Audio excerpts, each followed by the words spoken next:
ನಾನೇನೋ ಸ್ಪೀಕರ್ ಆಗಿದ್ರೆ ಈ ಆ ಕಡೆ ಈ ಕಡೆ ಪಕ್ಷಾಂತರ ಮಾಡೋ ಫ್ಲೈಟ್ ಹತ್ತಿದ ತಕ್ಷಣ ಡಿಸ್ಮಿಸ್ ಮಾಡ್ತಿದ್ದೆ. 15 ದಿವಸ ಕಾಯ್ತಿರ್ಲಿಲ್ಲ ನಾನು. ಆ ಕಡೆ ಈ ಕಡೆ ಪಕ್ಷಾಂತರ ಮಾಡಿ ಸರ್ಕಾರ ಬೀಳಿಸಲಿಕ್ಕೆ ಪ್ರಯತ್ನ ಪಡ್ತಾರಂತ ಹೇಳಿ ನಮಗೆ ಸ್ವಲ್ಪ ಗಮನಕ್ಕೆ ಬಂದ ತಕ್ಷಣವೇ ಡಿಸ್ಮಿಸ್ ಮಾಡಿ ಕೋರ್ಟಿಗೆ ಅಂತ ಸರ್ಕಾರ ಉಳಿತಿತ್ತು.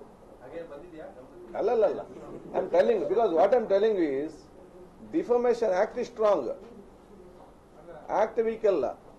ಅಲ್ಲಿ ಕೂತ್ಕೊಂಡವರು ಸ್ಟ್ರಾಂಗ್ ಆಗಿರ್ಬೇಕು. ರಾಜಣ್ಣನವರ ಆರೋಪದ ಮೇಲೆ ಒಂದು ದಿವಸ ಮುಂಚೆ ಚರ್ಚೆ ಮಾಡಿದಾಗ ಯತ್ನ ಪರ್ಮಿಷನ್ ಕೇಳಿದಾಗ ನಾವು ಮಾತಾಡಲಿಕ್ಕೆ ಅವಕಾಶ ಕೊಟ್ಟೆವು. ರಾಜಣ್ಣನಿಗೆ ಪ್ರಸ್ತಾವ ಮಾಡಲು ಅವಕಾಶ ಮಾಡಿ ಕೊಟ್ಟೆವು. ಎಲ್ಲರೂ ಮಾತಾಡಿದ್ರು. ಅರ್ಧ ಮುಕ್ಕಾಲು ಗಂಟೆ ಚರ್ಚೆ ಆಯಿತು, ಹೌದಾ?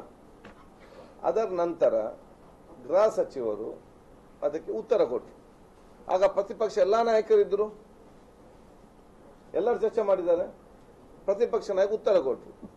ಇದರ ಬಗ್ಗೆ ನಾನು ಕಂಪ್ಲೇಂಟ್ ತರಿಸಿ ಕೊಟ್ಟ ತಕ್ಷಣ ಯಾವ ರೀತಿಯ ಉನ್ನತ ತನಿಖೆ ಮಾಡಬೇಕನ್ನ ತೀರ್ಮಾನ ಮಾಡ್ತೇನೆ ಅಂತೇಳಿ ಮಾತು ಕೊಟ್ಟರು. ಎಲ್ಲರೂ ಕೂಡ ಒಪ್ಪಿ ಕೂತ್ಕೊಂಡ್ರು. ಚರ್ಚೆ ಮಾಡಲಿಲ್ಲ. ಮರುದಿವಸ ಮುಖ್ಯಮಂತ್ರಿಗಳು ಬಜೆಟ್ ಬಗ್ಗೆ ಮಾತಾಡಲಿಕ್ಕೆ ಬೆಳಿಗ್ಗೆ 8 ಕಾಲಕ್ಕೆ ಬಂದಿದ್ದಾರೆ. ಬಜೆಟ್ ಬಗ್ಗೆ ಉತ್ತರ ಕೊಡಬೇಕಂತೇಳಿ ನಮಗೆ ರಾಜ್ಯದ ಬಜೆಟ್ನ ಬಗ್ಗೆ ಚರ್ಚೆ ಆಗಿ ಅದರಲ್ಲಿರುವ ಸಮಸ್ಯೆ ಕ್ಲಾರಿಫೈ, ಅದಕ್ಕೆ ಏನು ಆಗಬೇಕು ಇದರ ಬಗ್ಗೆ ಚರ್ಚೆಗೆ ಮಹತ್ವ ಕೊಡೋದು ಬಿಟ್ಟು ಇದರ ಮಧ್ಯೆ ಎದ್ದು ನಿಂತಾಗ ಆಗಲೂ ಕೂಡ ನಮಗೆ ನೋಟಿಸ್ ಕೊಡದಿದ್ರು ಕೂಡ, ಪರ್ಮಿಷನ್ ಕೇಳದಿದ್ರು ಕೂಡ ಸಡನ್ ಆಗಿ ಪ್ರತಿಪಕ್ಷ ನಾಯಕರು ಮತ್ತು ಸುನಿಲ್ ಎದ್ದು ನಿಂತು ಮಾತಾಡಿದಾಗ ಆವಕ್ಕೂ ಅವಕಾಶ ಕೊಟ್ಟೆವು. ಯಾಕೆ? ಮಹತ್ವದ ವಿಚಾರ, ನಿನ್ನೆ ಮುಖ್ಯಮಂತ್ರಿಗಳು ಇವತ್ತು ಮುಖ್ಯಮಂತ್ರಿಗಳು ಇದ್ದಾರೆ ಅಂತೇಳಿ. ಅದರ ಬಗ್ಗೆ ಮತ್ತೆ ಅರ್ಧ ಗಂಟೆ ಚರ್ಚೆ ನಡೆಯಿತು. ಮನೆ ಮುಖ್ಯಮಂತ್ರಿಗಳು ಬಹಳ ಸ್ಪಷ್ಟವಾದ ಉತ್ತರ ಕೊಟ್ಟರು. ಈ ವಿಚಾರ ನಾವು ಇಡೀ ಸದನ ಬಹಳ ಗಂಭೀರವಾಗಿ ನಾವು ಪರಿಗಣಿಸಿದ್ದೆ. ನಾನು ಮತ್ತು ಗೃಹ ಸಚಿವರು ಚರ್ಚೆ ಮಾಡಿ ಈ ಕಂಪ್ಲೇಂಟ್ ನ ಮಹತ್ವ ವಿಚಾರ ನೋಡಿಕೊಂಡು ಯಾವ ರೀತಿಯ ಉನ್ನತ ಮಟ್ಟದ ತನಿಖೆ ಮಾಡಬೇಕು ಅದನ್ನು ಆದಷ್ಟು ಬೇಗನೆ ನಾವು ಉನ್ನತ ಮಟ್ಟದ ಸಮಿತಿ ಮುಖಾಂತರ ತನಿಖೆ ಮಾಡಿಸ್ತೇವೆ.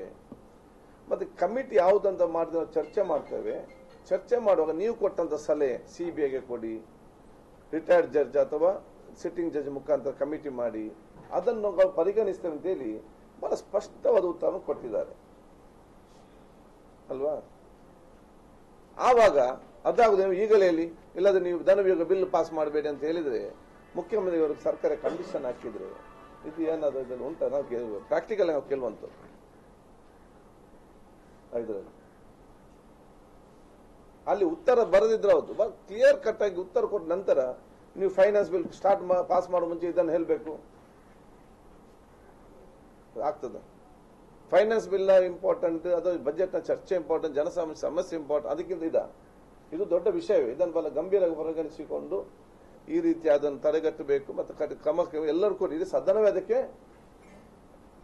ಆಗ್ರಹ ಮಾಡಿದೆ. ರಾಜ್ಯದ ಮುಖ್ಯಮಂತ್ರಿ ಬೆಳಿಗ್ಗೆ ಒಂದು ಉತ್ತರ ಕೊಟ್ಟ ನಂತರ ನಾನು ತನಿಖೆ ಕಮಿಟಿ ಮಾಡ್ತೇನೆ, ನಿಮ್ಮ ಸಲಹೆ ಕೂಡ ಸ್ವೀಕರಿಸಿ ಅಂತ ಹೇಳಿದ ನಂತರ ಅದು ಬಿಟ್ಟು ಫೈನಾನ್ಸ್ ಬಿಲ್ ಬಿಡ್ಲಿಕ್ಕೆ ಮಾಡ್ಲಿಕ್ಕೆ ಕೊಡುದಿಲ್ಲ. ಆಯ್ತು, ಅದಕ್ಕೆ ಪ್ರತಿಭಟನೆ ಅಲ್ಲಿ ಅಂತೂ ಮಾಡಬಹುದು, ಒಂದು ಸಿಸ್ಟಮ್ ಇದೆ. Protest is the beauty of Indian democracy. Bharat ದೇಶ ಪ್ರಜಾಪ್ರಭುತ್ವ ಸೌಂದರ್ಯ, ಅದಕ್ಕೊಂದು ಸಿಸ್ಟಮ್ ಇದೆ. ಅದು ಬಿಟ್ಟು ಎಲ್ಲರನ್ನು ಫಸ್ಟ್ ನೀವು ಮೇಲೆ ಹೋಗಿ ಮೇಲೆ ಅಂತೇಳಿ ಉರ್ದುಂಬಿಸಿ ಅಲ್ಲಿ ಕಲಿಸಿ ಈ ರೀತಿ ಒಂದು ಇಡೀ ನಮ್ಮ ದೇಶದ ನಮ್ಮ ರಾಜ್ಯದ ಘನತೆ ಗೌರವಕ್ಕೆ ಕಪ್ಪು ಚುಕ್ಕೆ ತರುವುದನ್ನು ನಾನು ಸಭಾಧ್ಯಕ್ಷ ಕೂತ್ಕೊಂಡು ಸಹಿಸಲಿಕ್ಕೆ ಸಾಧ್ಯ ಉಂಟಾ? ಯುಟಿಕಾದರು ಎಲ್ಲದಕ್ಕೂ ಶ್ರಮಿಸ್ತಾರೆ. ಯುಟಿಕಾದ ನಾನು ಶ್ರಮಿಸ್ತೇನೆ, ಅದು ಸಂವಿಧಾನದ ಪೀಠ ಶ್ರಮಿಸುವುದಿಲ್ಲ ಇದರಲ್ಲಿ. ಆದ ಕಾರಣ ಅತ್ಯಂತ ನೋವಿನಿಂದಲೇ ಬಹುಶಃ ನನ್ನ ತೀರ್ಮಾನ ತಗೊಳ್ಬೇಕಾಗ್ತದೆ. ಅವ್ರು ನಮ್ಮೆಲ್ಲ ಮಿತ್ರರೇ. ಕೆಲವರು ಪಾಪ ಗೊತ್ತಿರೋದು ಸುಮ್ಮನೆ ಬಂದು ನಿಂತಿದ್ದಾರೆ, ಆ ಉದ್ದೇಶ ಅದು ತಿರುಗ ಮಾಡ್ಬೇಕಂತಿಲ್ಲ. ಕೆಲವರು ಮುಖಂಡರೆಲ್ಲ ಮೇಲೆ ಹತ್ತಿ ಬಂದಿದ್ದ ಅದು ಅವ್ರಿಗೆ ಸಮಸ್ಯೆ ಏನಾದ್ರು ಗಂಭೀರತೆ ಕೂಡ ಗೊತ್ತಿರೋದಲ್ಲ, ಫಸ್ಟ್ ಟೈಮ್ ಇರ್ತಾರೆ ಇದರಲ್ಲಿ. ಕೆಲವರು ಮೇಲೆ ಬಂದು ಏನು ಇದು ಮಾಡಲಿಲ್ಲ, ಪೇಪರ್ ಬಿಸ್ ಅದೇನಿಲ್ಲ, ಸುಮ್ಮನೆ ಬಂದು ನಿಂತ್ಕೊಂಡಿದ್ದಾರೆ. ಆದರೆ ನಾನು ಟಿವಿಯಲ್ಲಿ ನೋಡುವಾಗ ಯಾರ ಸ್ಟೆಪ್ ಹತ್ತಿದ್ದಾರೆ ಅವರೆಲ್ಲರೂ ಕೂಡ ನಾವು ಸ್ಟೆಪ್ನ ಕೆಳಗಿದ್ದು ಅದಕ್ಕಿಂತ ಜಾಸ್ತಿ ಉಪದ್ರ ಮಾಡಿದ್ದಾರೆ. ಇದು ಬಾವಿಯಲ್ಲಿದ್ದು ಅದು ನಮ್ಗೆ ಏನು ಮಾಡ್ಲಿಕ್ಕೆ ಯಾಕೆ ಅಷ್ಟು ಎಕ್ಸ್ಟೆಂಟ್ ಅಲ್ಲಿಗೆ ಅವ್ರಿಗೆ ನಾವು ಒಂದು ದಿವಸ ಸಸ್ಪೆನ್ಷನ್ ಎಲ್ಲ ಮಾಡ್ಬೋದಿತ್ತು. ಈ ಮೇಲೆ ಬಂದಾಗ ಕೊನೆಯ ಜೀವನ ನಮ್ಗೇನು ಆಗುದಿಲ್ಲ ಎಂಬ ಭಾವನೆ ಮುಖಾಂತರ ಬಂದ್ರೆ ನಾಳೆ ಎಲ್ಲ ಲಾಸ್ಟ್ ಎಲ್ಲ ಫೈನಾನ್ಸ್ ಬಿಲ್ ಬರೋ ಇದೇ ರೀತಿ ಆಗ್ತದೆ ನಾಳೆಗೆ. ಆಗ ಹೇಳ್ತಾರೆ ಇದಕ್ಕಿಂತ ಜಾಸ್ತಿ ಆಗಿತ್ತು ಅವತ್ತು ಅವ್ರೇನ್ ಮಾಡ್ಲಿ ನೀವೇನು ಇದಾಯ್ತಾ ಇದನ್ನ ಕೇಳ್ಕೊಂಡು ಹೋಗುದಾ? ಎಲ್ಲೊಂದು ಫುಲ್ ಸ್ಟಾಪ್ ಇದಕ್ಕೆ ಬೇಕಾ ಬೇಡವಾ? ಅವತ್ತು ಅಷ್ಟು ಮಾಡಿದಾಗ ಇಷ್ಟು ಕ್ರಮ ತಕ್ಕೊಂಡ ಕಾರಣ ಇವತ್ತು ರಾಜ್ಯ ಮತ್ತು ದೇಶ ಉದ್ದಗಲಕ್ಕೂ ನಮ್ಮ ರಾಜ್ಯಕ್ಕೆ ಸ್ವಲ್ಪ ಗೌರವ ಬಂದಿದೆ. ಜನ ಇವತ್ತು ಹೇಳ್ತಾರೆ ಆಕ್ಚುಲಿ ನಾವು ತೆಕ್ಕೊಳ್ಳದಿದ್ರೆ ನಮ್ಮ ರಾಜ್ಯದ ಗೌರವ ಎಲ್ಲಿ ಹೋಗ್ತಿತ್ತು? ಇಷ್ಟು ಮಾಡಿ ಕೂಡ ಏನ್ ಮಾಡಲಿಲ್ಲ ಅಂತ ಹೇಳಿ ಭಾವನೆ ಬರ್ತದೆ. ಎಲ್ಲ ಕೂಡ ಸದಸ್ಯ ತಿದ್ದುಕೊಳ್ಬೇಕು. ಈ ಸಸ್ಪೆಂಡ್ ಅದೆಲ್ಲ ಉತ್ತಮವಾದ ಮುಂದಿನ ಪದ್ಧತಿ ಆಗ್ಬೇಕಂತ ಹೇಳಿ ಇದು ತೆಕ್ಕೊಂಡಂತ ಒಂದು ಕ್ರಮ ಅಂತ ಹೇಳಿಕ್ಕೆ ನಾನು ಇವತ್ತು ಬಯಸುವಂಥದ್ದು. ಜನ ಈಗ ರಾಜ್ಯಕ್ಕೆ ನಾನು ಮಾತಾಡ್ಲಿಕ್ಕೆ ಹೋಗುದಿಲ್ಲ. ಯಾಕೆ ರಾಜ್ಯಕ್ಕೆ ಎರಡು ಆ ಕಡೆಯಿಂದ ಒಂದು ಹೇಳ್ತಾರೆ, ಈ ಕಡೆಯಿಂದ ಕೂಡ ಎಲ್ಲದಕ್ಕೆ ನಾನು ಉತ್ತರ ಕೊಡ್ಲಿಕ್ಕೆ ಕೂಡ ನಾನು ಹೋಗುದಿಲ್ಲ. ಯಾಕಂದ್ರೆ ರಾಜಕೀಯವಾಗಿ ಅವರು ಅದನ್ನು ಮಾಡಿದಂತ ತಪ್ಪನ್ನು ಸರಿ ಅಂತ ಹೇಳಲಿಕ್ಕೆ ಹೋಗುದೇ ಇಲ್ಲ. ಇನ್ನೊಂದು ಕಡೆಯಿಂದ ಅವ್ರು ಮಾಡಿದ ತಪ್ಪಂತಲೇ ಹೇಳ್ತಾರೆ. ಅದನ್ನ ಅದಕ್ಕೆ ನಾನು ಆಸ್ ಎ ಸ್ಪೀಕರ್ ನನಗೆಲ್ಲದಕ್ಕೂ ನನಗೆ ರಾಜ್ಯಕ್ಕದವರಿಗೆ ನನಗೆ ಮಾತಾಡಲಿಕ್ಕೆ ಆಗುದಿಲ್ಲ.